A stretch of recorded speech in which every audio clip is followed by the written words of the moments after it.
తమిళనాడులో ఇప్పుడు జరిగిన ఎలక్షన్‌లో కవిత గారు, మీరు, నేను మనందరం మాట్లాడుతున్నప్పుడు కూడా మనం ఎవ్వరు ఊహించలేదు విజయ్ గెలుస్తారని. హ్మ్.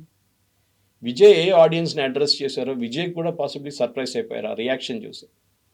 తమిళనాడులో ఇప్పుడున్న యంగ్ ఆడియన్స్ అంటే 18-23 లాస్ట్ 5 ఇయర్స్‌లో వీళ్ళు ఓటింగ్ ఏజ్‌కి వచ్చారు. వీళ్ళని ఇప్పుడు కూడా ద్రవిడియన్ మెంటాలిటీలో బ్రెయిన్ వాష్ చేయలేకపోయారు. హ్మ్. ఎందుకంటే తమిళనాడులో ఉన్న వీక్నెస్ ఏంటంటే student unions.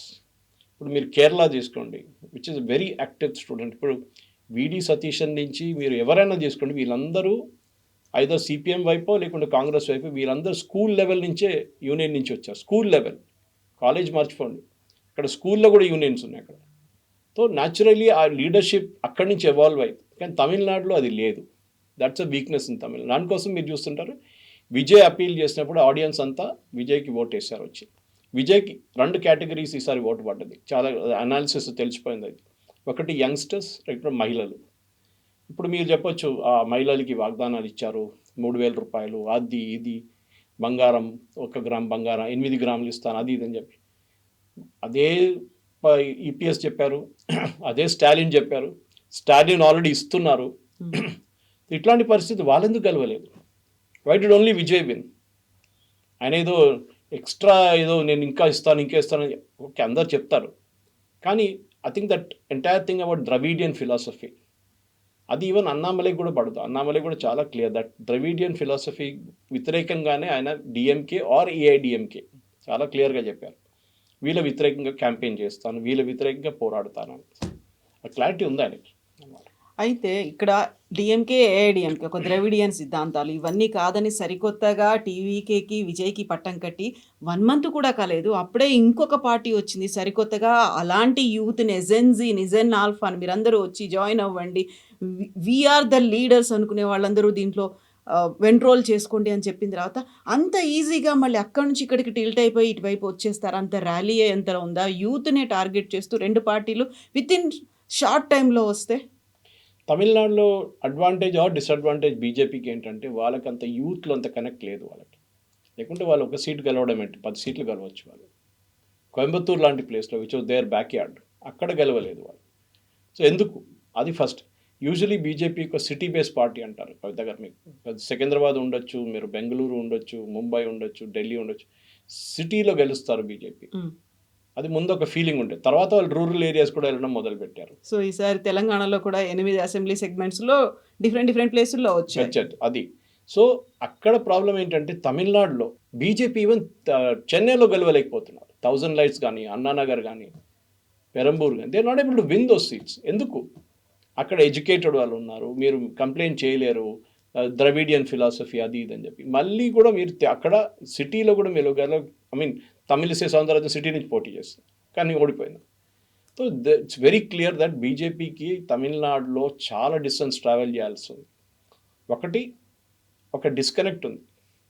Delhi based party ఇది ఫస్ట్ స్టాలిన్ కానీ, దానికన్నా ముందు జయలలిత కానీ, ఎంజీఆర్ గారు కానీ, అన్నాదురై కానీ, కరుణానిధి, వీళ్ళందరూ యూజ్ చేసిన ఒక లాంగ్వేజ్. అప్పుడు బీజేపీ లేదనుకోండి. కాంగ్రెస్ ఉన్నప్పుడు కూడా యాంటీ హిందీ అజిటేషన్ జరిగింది 60s, 70sలో. వీళ్ళు ఎప్పుడు చూడండి anti Hindi, anti north Indian, ఉత్తర భారతదేశానికి ఒక క్లియర్ డివిజన్ లాగా. వెరస్ మనకి తెలంగాణలో ఆ ప్రాబ్లం లేదే. మరి తెలంగాణలో ఎవరు చెప్పారు వీళ్ళు north Indian party, south Indian party అని చెప్పేసి? తెలంగాణలో హిందీ మాట్లాడుతారు, ప్రాబ్లం లేదు. అక్కడే మార్పు వచ్చింది. ఇప్పుడున్న యంగ్స్టర్స్ ఎవరెవరు ఇప్పుడు కాలేజ్ నుంచి బయటకు వస్తున్నారో వాళ్ళకి తెలుసు ఎప్పుడు తమిళనాడులో ఇప్పుడు ఉద్యోగం రావాలని ఇది ఎక్కడ వాళ్ళ దగ్గర ఒక హోప్ లేదు. వాళ్ళకి రావచ్చు 10%, 5%, 10% మందికి తమిళనాడులో ఉద్యోగం వచ్చు. అది ఐటీలో ఉండొచ్చు, ఫార్మాలో ఉండొచ్చు, ఏదైనా. మిగతా వాళ్ళు బయటికి వెళ్ళి పనిచేయాల్సి వస్తుంది. So when you have an anti Hindi attitude, నేను హిందీ చదువుకోను, నేను హిందీ మాట్లాడను అని చెప్పినప్పుడు అదొక డిసడ్వాంటేజ్గా మారిపోతుంది. ఇది మన నీట్ ఎగ్జామ్లో కూడా చూసాం. తమిళనాడు చాలా మటుకు నీట్ వ్యతిరేకంగా కేసు వెళ్ళారు, సుప్రీంకోర్టుకి వెళ్ళారు. దానికి కారణాలు ఉన్నాయి. తమిళనాడులో ఉన్న మ్యాక్సిమం మెడికల్ కాలేజెస్ అంతా పొలిటీషియన్స్ చేతిలో ఉంది. వాళ్ళు ఒక్కొక్క సీటు ₹1,00,00,000 అమ్ముకుంటే వాళ్ళు ఆ టైంలో, ఇప్పుడు 2 కోట్లకు అమ్ముకుంటారు, 3 కోట్లకు అమ్ముకుంటారు. అది సడన్గా వాళ్ళ చేతి నుంచి పోయింది నీట్ రాగానే. సో దానికి చాలా వ్యతిరేకంగా, దాని మిగతా స్టేట్లు ఇంత ఆపోజిషన్ లేకుండే.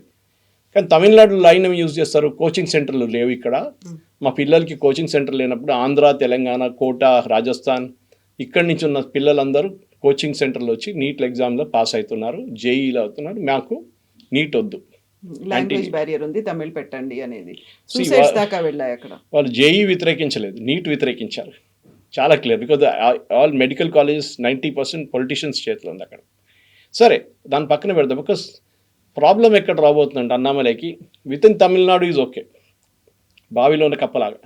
బయట ఒక సముద్రం ఉంది, అక్కడ ఆయన వెళ్ళలేకపోతారు. ఎందుకంటే moment you have pro Tamil attitude, దాన్ని యాంటీ నార్త్ ఇండియన్ యాటిట్యూడ్గా తీసుకుంటారు మిగతా వాళ్ళు. ఇది బెంగాల్లో జరిగింది, మీకు గుర్తుంటుంది. మమతా బెనర్జీ బీజేపీ వాళ్ళని బయట వాళ్ళు, గుజరాతీ వాళ్ళు, హిందీ వాళ్ళు అని చెప్పి క్యాంపెయిన్ నడిపించింది బెంగాలీ అస్మిత మీద.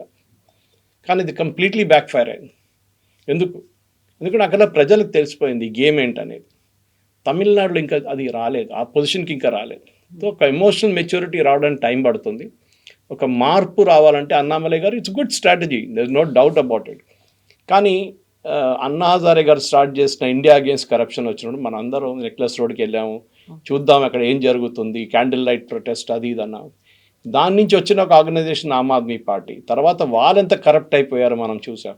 తర్వాత ప్రజలు వాళ్ళని తీసి బయటపడేశారు. That is a killing of a dream actually. ఇప్పుడు కాక్రోచ్ పార్టీ అంటారు, దాన్ని అంటారు, దీని అంటారు, కానీ వీళ్ళ రిజల్ట్ అంతా అంతే, because they are all Aam Aadmi Party at the end of the day.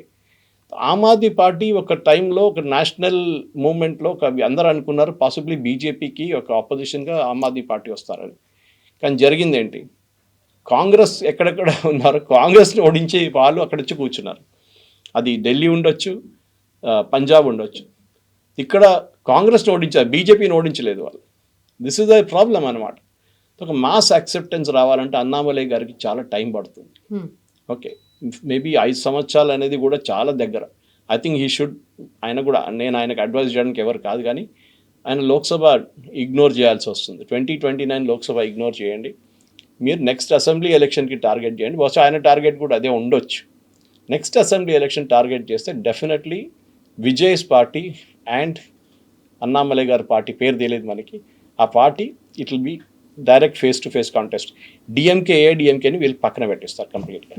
So voluntary organisation లాగా, లేకపోతే ఒక ఎన్జిఓ లాగా, ఒక సర్వీస్ ఓరియంటెడ్గా అక్కడ ఉన్నటువంటి యూత్ కోసం, లేకుంటే స్కిల్ డెవలప్మెంట్ కోసం చెప్తూనే వాళ్ళు హెల్త్ని ఎలా బిల్డ్ చేసుకోవాలి, బాడీ బిల్డింగ్ అనేది ఎలా ఉండాలి, ఎలా ఫైబర్ అంతా సెట్ అవుతుంది, మనకు జాగ్రత్తలు ఎలా తీసుకోవాలి, ఇవన్నీ చెప్తూనే తను మాట్లాడారు. అలాగే నేషన్ బిల్డింగో లేకుంటే మనకి భవిష్యత్ అనేది ఎలా ఉంటుంది అనుకున్నప్పుడు టూ మెనీ పార్టీస్ అయిపోతున్నాయి. అక్కడ మళ్ళీ కన్ఫైన్ అయింది కేవలం ఒక తమిళనాడుకు సంబంధించి. మిగతా పార్టీలు, మిగతా రాష్ట్రాలకి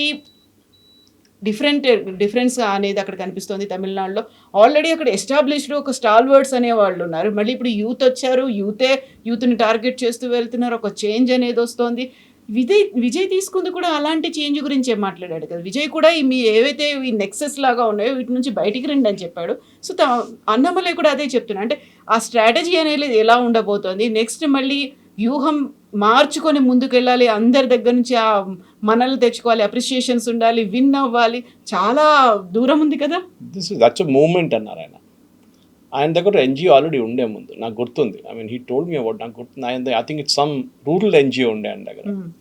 ఆయన పాలిటిక్స్కి వచ్చే ముందు కూడా వాళ్ళ wife she was actually handling it, నాకు గుర్తుంది. అది రూరల్ ఓరియంటెడ్ ఉండే అది, కానీ that is not a political oriented NGO. ఇప్పుడు ఆయన మార్పు తీసుకురావాలంటే డెఫినెట్గా this is the right way. ఏదంటే ఫస్ట్ టెస్టింగ్ ద వాటర్స్ అంటాం మన ఇంగ్లీష్లో. డైరెక్ట్ నీళ్ళ దుంకితే అది చల్ల నీళ్ళ వేడి నీళ్ళ మనకు తెలియదు, ఎంత లోతుందో తెలియదు, దాని లోపల పడితే మళ్ళీ అది ప్రాబ్లం అవుతుంది. ఈ ప్రాబ్లం ఎక్కడ వస్తుందంటే, మీరు ఒక ఎస్టాబ్లిష్ పార్టీలో జాయిన్ చేస్తున్నప్పుడు ఒక సీన్ ఉంటుంది, మీరు ఆన్ యువర్ ఓన్ ఒక పార్టీ స్టార్ట్ చేయాలంటే చాలా టైం పడుతుంది. బీజేపీ లాంటి పార్టీ కూడా జనసంఘ్ నుంచి మొదలై ఆర్ఎస్ఎస్ బ్యాకింగ్ పెట్టుకొని వాళ్ళకి ఇంత టైం పట్టింది.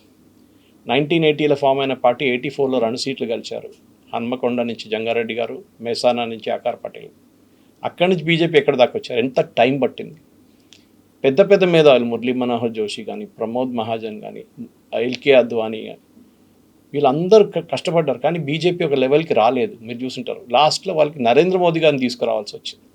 సో దట్ హీ విల్, వాళ్ళు కూడా అనుకోలేదు ఎంత ఇమ్మీడియట్ జరిగింది అది. So that is what Annamalai is today. నేను మొన్న కూడా మనం మాట్లాడిన చెప్పాను స్ట్రాటజీ అన్నామలైది బహుశా ఇదే ఉండబోతుంది. ఆయన ఒక పొలిటికల్ పార్టీగా వచ్చి దాని తర్వాత తమిళనాడు ఎలక్షన్ వచ్చేటప్పుడు ఇంకా 5 సంవత్సరాల్లో అప్పుడు ఒక కాంబినేషన్ ఆఫ్ పార్టీ ఇవాళ మాట్లాడుతూ ఆయన చాలామంది పేర్లు తీసుకున్నారు. టీఎంసీ పేరు తీసుకున్నారు, ఈ టీవీకే పేరు తీసుకున్నారు, అందరి పేర్లు లీడర్స్ గురించి చెప్పారు ఆయన. ఇట్లాంటి లీడర్స్ ఉన్నారు, ఇట్లాంటి లీడర్స్ ఉన్నారు. సో రేపు ఒక anti TVK, anti DMK, anti AIADMK alliance form చేయడానికి ఒక న్యూక్లియస్గా తయారవుతాడు అన్నామలై. దాంట్లో బీజేపీ కూడా చేరిపోతారు. ఎందుకంటే బీజేపీకి ప్రాబ్లం ఏంటంటే తమిళనాడులో ఒక టైంలో కరుణానిధి గారు వాజ్పేయి క్యాబినెట్లో ఉన్నారు, వాళ్ళంటే డిఎంకే క్యాబినెట్లో, వాజ్పేయి గారు క్యాబినెట్లో ఉన్నారు. అది మన అందరూ తెలిసిందే. కానీ అక్కడి నుంచి వాళ్ళు మారి మళ్ళీ కాంగ్రెస్ వైపు వెళ్ళిపోయారు. ఇప్పుడు నేను ఇండియా అలయన్స్ మీటింగ్ అటెండ్ చేయనని చెప్పి స్టాలిన్ నిన్న అనౌన్స్ చేశారు. అంటే the break is complete. So ఇక్కడికి వెళ్తారు, కాంగ్రెస్ టీవీకి ఏదైనా ఉంటారు, అన్నామలైకి పార్టీ ఫామ్ చేస్తారు. రేపు అన్నామలై పార్టీ వీళ్ళిద్దరిని అంటే డిఎంకేని ఏఐడిఎంకేని పక్కదారి పట్టించేస్తే then there will be a great opportunity అన్నామలైకి. ఇప్పుడు కాకపోతే ఒక 15-year-old రోడ్ మ్యాప్ వేసుకోవాల్సి వస్తుంది. ఓవర్ నైట్ విజయ్ లాంటి సక్సెస్ రావడం చాలా రేర్ ఇండియన్ పాలిటిక్స్లో. టైం పడుతుంది. ఎవరైనా ఒక 5, 10, 15 సంవత్సరాల తర్వాత. The only exception Aam Aadmi Party, okay, Arvind Kejriwal వాళ్ళు ఢిల్లీ ఎలక్షన్లో అండ్ ఈవెన్ పంజాబ్ ఎలక్షన్లో. అది తమిళనాడులో మళ్ళీ రీక్రియేట్ చేయాలంటే చాలా కష్టం. కానీ అన్నామలై గారు చేయొచ్చు, ఆయనకు ఒక విజన్ ఉంది. ఇప్పుడు ఆ విజన్ పాసిబ్లీ దాంట్లో మీరు చెప్పినట్టు చాలా ఎలిమెంట్స్ కనిపిస్తుంది. లాంగ్ వే టు గో అంటారు. దాన్ని రీఫైన్ చేయాల్సి వస్తుంది. ఓకే, నేను 35 ఐటమ్లు ఇప్పుడు తీసుకోను. I will take up 5 things and I will do good work on thus 5 things. అంటే ఈ 5 ఐటమ్లు తీసుకుంటాను. ఓకే, కరప్షన్ కానీ, ఎథిక్స్ కానీ, పాలిటిక్స్లో క్లీన్ పాలిటిక్స్, ఇట్లాంటి ఐటమ్స్ తీసుకొని ప్రజల సమస్యలు, దీని గురించి నేను ఒక 5 or 10 తీసుకొని నేను దీని మీద కాన్సన్ట్రేట్ చేస్తాను. తర్వాత మిగతా దాన్ని ఇంకాపరేట్ చేసుకోవచ్చు. లేదు నేను 35 ఐటమ్ తీసుకొని మొదలు పెడతా అంటే యూ విల్ ఫాల్ ఫ్లాట్. అది చాలా క్లియర్. సో అన్నామలై గారి థాట్ ప్రాసెస్, ఆయన ఒక పోలీస్ ఆఫీసర్ రోల్ నుంచి వస్తున్నారు, ఐపీఎస్ రోల్ నుంచి వస్తున్నారు ఆయన. సో ఆబ్వియస్లీ ఆయనకు ఒక మెథాడికల్గా పనిచేసి ఆయన చెప్పారు కూడా, నేను పిఎస్జి కాలేజ్లో చదివాను, ఆయన అక్కడి నుంచి మెకానికల్ ఇంజనీర్, ఐఏఎం లక్నోకి వెళ్ళారు, అక్కడ చదువుకున్నారు, యూపీఎస్సీ రాశారు, హైదరాబాద్లో ట్రైనింగ్కి వచ్చారు ఇక్కడ మన నేషనల్ పోలీస్ అకాడమీలో. దాని తర్వాత కర్ణాటక కాడలో పోస్టింగ్ అయింది, అక్కడ 9 సంవత్సరాలు ఉన్నారు. It recounted the entire journey. ఆయన ఏదో డైరెక్ట్గా వచ్చి నేను ఒక సందేశం ఇవ్వలేదు. నాకు ఎన్న ఎక్స్పీరియన్స్ చూడండి, నేను ఆల్ ఓవర్ ఇండియాలో పనిచేశాను, నాకు ప్రాబ్లం లేదు, నాకు లాంగ్వేజ్ ఇష్యూ లేదు. కానీ మీరు చెప్పినట్ల తమిళ్ అనే ఒక కాన్సెప్ట్ని మనం పాసిబ్లీ, అది ఇప్పుడు కూడా కాదు, మీరు ఎప్పటి నుంచో చూడండి, బీజేపీ ఎప్పటి నుంచో ఫామ్ అయిందో, వాళ్ళు ఎప్పుడు ఒక జానా కృష్ణమూర్తి గారు ఒక్కరే తమిళనాడు నుంచి ఒక పొలిటికల్ ఫోర్స్గా, అంటే అఫ్కోర్స్ ఆయన్ని పార్టీ ప్రెసిడెంట్ చేశారు, అదే టైంలో వెంకయ్య నాయుడు గారు ఉన్నారు, దాని తర్వాత బంగారు లక్ష్మణ్ గారు ఉన్నారు, దాంట్లో సౌత్ నుంచి 2-3 ఉన్నారు ప్రెసిడెంట్స్. బట్ తమిళనాడుకున్న ప్రాబ్లం, మోదీ గారు ఎప్పుడు అంటారు, ఆయన అక్కడ వెళ్ళి వివేకానంద రాక్ దగ్గర కూర్చుంటారు, రామేశ్వరంకి వెళ్ళారు, ఈ ట్రైయింగ్, కానీ ఆ ఒక డిస్కనెక్ట్ ఉంది అక్కడ, బ్రేక్ చేయలేకపోతున్నారు. ఇప్పుడు అనివార్యంగా బీజేపీ ఏమైనా మళ్ళీ ఇంకో కొత్త ఫోర్స్ ఎవరుంటారు, కొత్త లీడరో కొత్త పార్టీ ఎవరుంటారు అనుకుంటే మరి అన్నామలై అయితే ఏమన్నా ఫ్యూచర్లో ఎలక్షన్స్ టైంకి మళ్ళీ వస్తుందా? పొత్తు పెట్టుకుంటారు 100%. ఆన్ దర్ ఓన్ బీజేపీ ఏం చేయలేరు తమిళనాడులో. అది బీజేపీ పంజాబ్లో చేసిన తప్పదే. పంజాబ్లో 1980లో బీజేపీ ఫామ్ అయింది, 84లో వాళ్ళు ఫస్ట్ టైం ఎలక్షన్ గెలిచారు, నేను చెప్పాను 2 సీట్లు గెలిచారు వాళ్ళు. 84లో ఫస్ట్ అలయన్స్ పార్ట్నర్ బీజేపీతో ఉంది శిరోమణి అకాలీ దళ్, ప్రకాష్ సింగ్ బాదల్ గారి. లాస్ట్లో వాళ్ళు ఇప్పుడు ఈ ఫార్మర్స్ అజిటేషన్ వచ్చినప్పుడే దాని నుంచి బయటకు వచ్చారు. So imagine number of years వాళ్ళు తోడున్నారు బీజేపీ. కానీ వాళ్ళ ఒక్క స్ట్రాటజీ వాళ్ళది ఏంటంటే బీజేపీని పంజాబ్ని పై రాలేదు వాళ్ళు. కాకపోతే ఆప్ మాత్రం విత్ ఇన్ నో టైం అక్కడ గ్రాస్పిట్ వాళ్ళు పైకి రానియలేదు వాళ్ళు. సరే వీళ్ళ అమరీందర్ సింగ్ని తీసుకున్నారు, అదేం చేశారు, ఎందుకంటే వీళ్ళు లీడర్లు లేకుండే పంజాబ్లో. కానీ ఇప్పుడు చూడండి, ఇప్పుడు జరిగిన మున్సిపల్ ఎలక్షన్లో బీజేపీ ఒకే పర్ఫామ్ చేశారు, 3rd వచ్చారు ఆన్ దర్ ఓన్ పోటీ చేసి. ఆల్మోస్ట్ అకాలీ దళతో కొంచెం మైనర్ డిఫరెన్స్లో ఉన్నారు వాళ్ళు. ఇది చేయాలండి. కానీ తమిళనాడులో ఏం జరిగిందంటే ఇప్పుడు కూడా యాటిట్యూడ్, మీరు ఒక నార్త్ ఇండియన్ పార్టీ. ఈవెన్ మన దగ్గర రేవంత్ రెడ్డి గారు తమిళనాడుకి వెళ్ళి మాట్లాడితే ఈ cannot mix with that language. ఇది చాలా క్లియర్. ఐ మీన్ ఇది నేను చెన్నైలో చదువుకుంటున్నప్పుడు, హోటల్ మేనేజ్మెంట్ చేస్తున్నప్పుడు, మాది ఫస్ట్ నేషనల్ బ్యాచ్ ఉండే, ఆల్ ఇండియా ఎంట్రన్స్ రాసిన బ్యాచ్. దాంట్లో ఎక్కడ రాసిన ఆర్మీ పోస్టింగ్ లాగా ఉంటుంది, మీరు కాశ్మీర్ అడిగితే కన్యాకుమారి ఇస్తారు వాళ్ళు, అట్లనే జరిగింది. ఇది నాకు చెన్నై ఇచ్చారు. అక్కడ వెళ్ళి నాకు ప్రాబ్లం లేకుండే, ఐ కెన్ స్పీక్ తమిళ్, நான் நல்லா தமிழ் பேசுவேன். బట్ ద ప్రాబ్లమ్ ఇస్ అక్కడ వచ్చిన నార్త్ ఇండియన్ స్టూడెంట్స్ చాలామంది వచ్చారు. వాళ్ళకి అక్కడున్న లోకల్ ఆటో రిక్షా డ్రైవర్లతో వాళ్ళతో డైలీ గొడవ. ఎందుకంటే వీడు హిందీయే మాట్లాడుతూ అంటాడు, వాళ్ళు అంటారు మీ హిందీ తమిళ్ మాట్లాడారు అంటారు. They cannot do that. And of course అదొక ప్రాబ్లం ఉండే, కానీ తర్వాత వాళ్ళు కూడా అడ్జస్ట్ చేసుకున్నారు, వాళ్ళు కూడా బేసిక్ తమిళ్ నేర్చుకున్నారు. And I always believe that అది ఎప్పుడు ఉంటుంది. అదే మీరు చూస్తున్నారు, ఈవెన్ 3 లాంగ్వేజ్ పాలసీ వచ్చినప్పుడు మొన్న అనౌన్స్ చేసినప్పుడు సిబిఎస్ఈలో అన్నామలై వ్యతిరేకించారు దాన్ని. అండ్ బీజేపీలో చాలామంది సర్ప్రైజ్ అయిపోయి ఇదేంటి అన్నామలై వ్యతిరేకిస్తున్నాడు బీజేపీలో ఉండి. అప్పుడే మీకు ఒక పొలిటికల్ సైన్ వచ్చేసింది that Annamalai is moving away from BJP అని. ఎందుకంటే that is a very emotional local issue. Okay, కానీ నీట్ నేను సపోర్ట్ చేశారు because he knew that was politics. కానీ 3 language policy is not right. Supreme court కూడా చెప్పారు ఇప్పుడు ముందు టీచర్స్ని తీసుకురండి తర్వాత చేద్దాం, ఇది ఇప్పుడు ఇమ్మీడియట్గా చేయక్కర్లేదని సుప్రీంకోర్టు కూడా చెప్పారు. కానీ అన్నామలైకి అది ఇమ్మీడియట్గా వచ్చింది that we will follow only NEP 2020 కానివ్వండి, నీట్ కానివ్వండి, ఇప్పుడు 3 లాంగ్వేజ్ పాలసీ కూడా. సో తమిళనాడులో ఉన్న లోకల్ ఇష్యూస్ తమిళనాడులోనే ఉంటుంది. అది బీజేపీ అర్థం చేసుకోలేదు ఇప్పుడు దాకా. లీడర్ని తీసుకొస్తే మీకు ఇష్యూస్ సార్ట్అవుట్ కాదు. ఒక తమిళిసై సౌందరరాజన్, ఒక పొన్ రాధాకృష్ణన్, ఒక నైనా నాగేంద్రన్ తీసుకొస్తే ఇష్యూస్ సార్ట్ కాదు. మీకు అక్కడ ఉన్న ప్రజలతో కనెక్ట్ కావండి, మీరు అక్కడ వాళ్ళకి ఒక డ్రీమ్ చూపియండి. And that's exactly what Vijay did. ఆయన దగ్గర ఏం లేకుండే చూపించండి, ఆయన దగ్గర పార్టీ నడిపించడానికి ఉన్న అపారటస్ కూడా లేకుండే. అది సెంగోటియన్ లాంటి వాళ్ళు వచ్చి స్టార్ట్ చేశారు వాళ్ళకి. ఇప్పుడు కూడా వాళ్ళకి డిస్ట్రిక్ట్ పార్టీ ప్రెసిడెంట్ ఇప్పుడు ఎలక్షన్ తర్వాత ఫామ్ చేశారు వాళ్ళు. ఇది టైం పడుతుంది. అన్నామలై గారు గుడ్ స్టార్ట్. పాసిబ్లీ దీంట్లో అందరికన్నా ఎక్కువ భయపడాల్సింది ఏఐడిఎంకే, నెక్స్ట్ డిఎంకే. అఫ్కోర్స్ అక్కడ కాంగ్రెస్కి ప్రసక్తి లేదనుకోండి. దాని తర్వాత he'll directly contest with Vijay. అది నెక్స్ట్ 5 సంవత్సరాల రోడ్ మ్యాప్ వేసుకొని I'm sure he will carry on with that. Yes, sir. Thank you so much. Thank you very much. Thank you.